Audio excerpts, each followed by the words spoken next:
सांगलीच्या अभयनगरमध्ये आपण आलो आणि मॅडमचं म्हणणं काय ऐकून घेतोय. मॅडम, आपलं नाव आणि तुमची समस्या सांगा.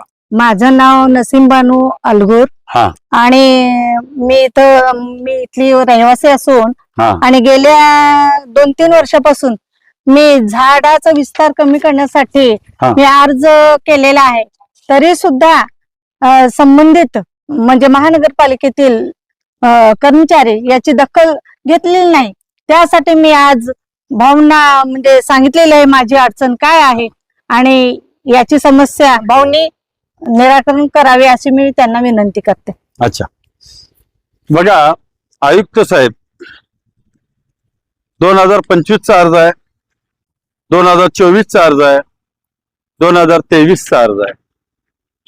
मला हे कळत नाहीये 2023 पासून सांगली मिरज कुपवाड शहर महानगरपालिका हद्दीतली झाडं काढलीच नाहीत का, किंवा विस्तार कमी केला नाही का? यांचं झाड काढायचं नाही, यांचा विस्तार कमी करायचा आहे.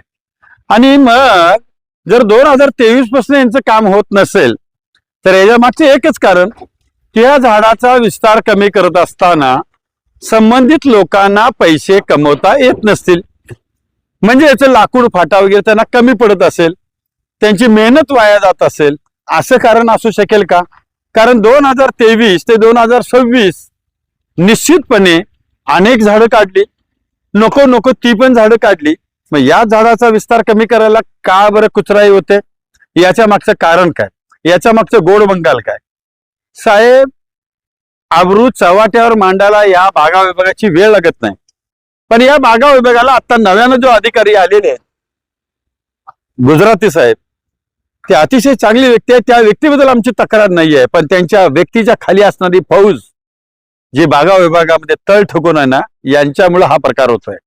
या फौजेचा बंदोबस्त करा, एवढीच मी तुम्हाला या विनंती करतो या झाडाच्या माध्यमातून. आणि हे झाड काय करायचं, जे काढायचं का नाही, याला विस्तार कमी करायचा का नाही, हे बागा विभागाने ठरवावं अशीच मी त्यांना विनंती करतोय. धन्यवाद.